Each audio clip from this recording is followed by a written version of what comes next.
Welcome to my How Healthy Are You weekly educational podcast. My name is Dr. Thomas Brewer. I'm a PhD chemist and nutritional blood microscopist.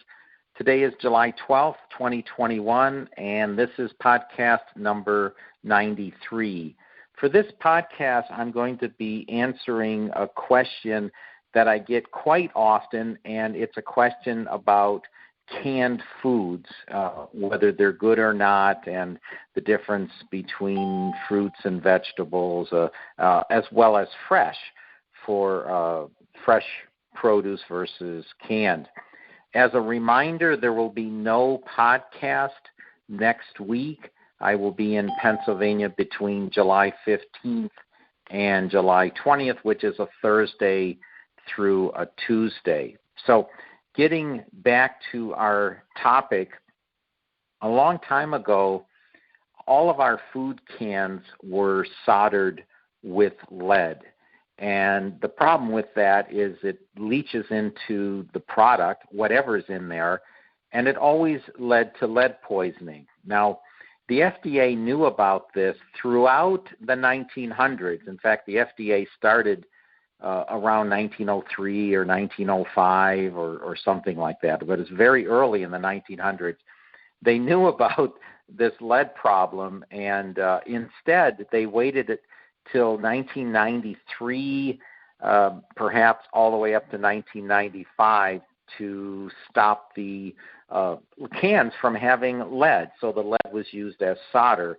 Now, I don't know why it took them that long. It was nice to make cans with lead, but it was very toxic. And those of us that are older probably had a lot of food that came from lead cans.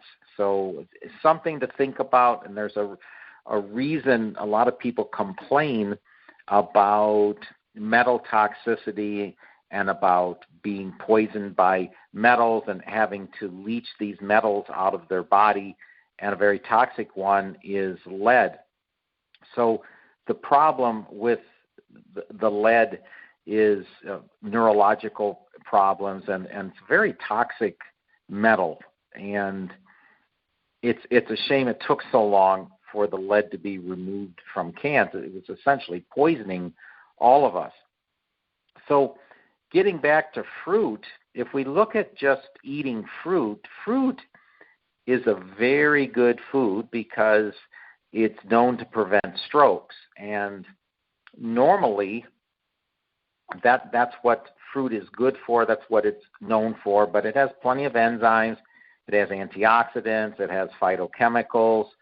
And a lot of fruits have vitamin C. So they're very nutritious. What people don't like about fruits is they contain a sugar called fructose, which metabolizes very quickly to glucose, and that would raise your blood sugar. But the good news is the fruit comes with fiber, so there's a big difference between whole fruit and fruit juice. So I've never liked the argument that, I don't eat fruit because of the sugar, when the same person eats donuts and candy, as if they want to demonize fruit. Fruit is very good as long as it's whole fruit. But going back to the question, what if it's in a can? Well, canned fruits actually shortens lives. So it's the opposite. Canned fruit shows not helping strokes, but promoting them and heart disease, other problems associated with the can. So since the lead's out of the can, it must be the plastic lining. And so in actuality, the culprits, there's three of them. There's the lining in the can, which contains a chemical called BPA. It stands for bisphenol A. It's also the sugar that's typically added to the fruit, so in a form of a syrup. And then finally, the heat processing in order to can something.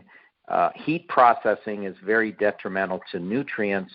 This is why I tell people do not take supplements that are in hard-pressed tablets, because the heat processing to make that hard-pressed tablet actually decomposes a lot of the nutrients, or at least a good percentage of them. So this bisphenol A, which is in the lining of the can, this leads to a lot of problems. It leads to neurological problems and reproductive problems, and all the way up to Alzheimer's. So something I learned in organic chemistry, went way back when I was in college, is that these bonds that are in organic compounds are very easily broken. And we'll get to that when we get to the heat processing. But the bisphenol A leaches, and it leaches into the food as a function of temperature, meaning the higher the temperature, the more bisphenol A that leaches into the food. So this is why people that have canned foods and they live in hot climates or warm climates or where their house is warm, there's more leaching. And this is dangerous stuff, and this is still in the cans. So this hasn't changed, unlike the lead that changed back in the early 1990s. As far as the sugar in the syrups and even just added sugar, do I need to say anything about sugar? I mean, it leads to fatty livers, metabolic syndrome, which is like diabetes. And the whole problem with sugar is the body has to respond to the increased glucose or sugar levels in the blood. So it has to release the opposite, which is insulin. That's made in the pancreas. Our bodies need sugar. It's not that the sugar is so bad. Our brains need sugar. Our brains also need fats. But when there's too much sugar in the blood, the body comes to the rescue, releases a lot of insulin, and it's the insulin spike in response to the sugar spike that's the problem, and that leads to a lot of hormonal issues. Now, the heat processing to make cans, similar to making tablets, this breaks chemical bonds. So like I was saying, we learned way back in organic chemistry, around 200 degrees Celsius, you actually lose a good percentage of your nutrients. And actually, I said that wrong. It's actually around 200 degrees Fahrenheit. You break a lot of bonds. And when we learned it in Celsius, it was just under 100 degrees Celsius. A lot of the carbon-carbon bonds break. And so therefore, all of the nutrients have carbon-carbon bonds, and you start breaking these bonds, you start changing and decomposing the nutrients. So that is why heat processing is so bad for supplements and even foods, right? The nutrients in food are essentially the equivalent of supplements, and you're breaking those down. So at the high temperature needed to can products can be a problem, especially when it's around 200 degrees Fahrenheit or so. So that's just under boiling. Okay, so the sugars and the heat processing are a problem. The lining, the bisphenol A, is a problem. So what's really good about fruits in general, and very strong argument, is the vitamin C, especially in citrus. So the vitamin C lowers stroke risk, and there's a lot of data on this, and I talked about that earlier, that fruit is really good at preventing strokes. Well, whole fruit is what you want, not only because the fiber allows the glucose spikes to be muted, but the nutrients in whole fruit are much better than the sum of their parts. What this means is you need to eat whole fruits and not take the individual supplements. You want to digest and metabolize and eliminate the waste from eating whole foods, which is why there's a store chain named Whole Foods. That's where the nutrition is. If there's deficiencies, obviously you can supplement, and you do want to digest and metabolize what you're eating, but whole fruits are much better than buying 20, 30, 40 different supplements that you would get in a capsule. So the citrus fruits is something you want to eat. It is superior to eat citrus fruits than to supplement with vitamin C. No comparison. A lot of people do supplement with vitamin C, and a lot of people have started recently supplementing with vitamin C because they know vitamin C is good for their immune system, and we've all been scared to death the past year and a half about a virus.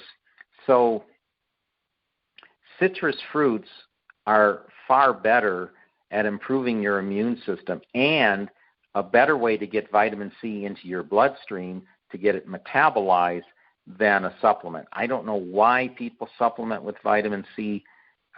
Unless you're allergic to citrus fruits, I think it's a complete waste. You should really be eating the citrus fruit.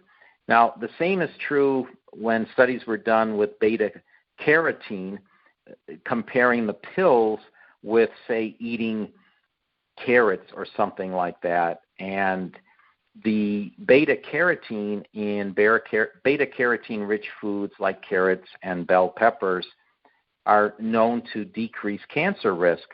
But when people take the pills and not eat the whole food, there's actually an increased risk of death. So supplements are only good when you're filling in gaps. If you really want the benefit, you want to eat the foods that are high in these supplements and make sure you digest these foods, which is, of course, where the enzymes come in.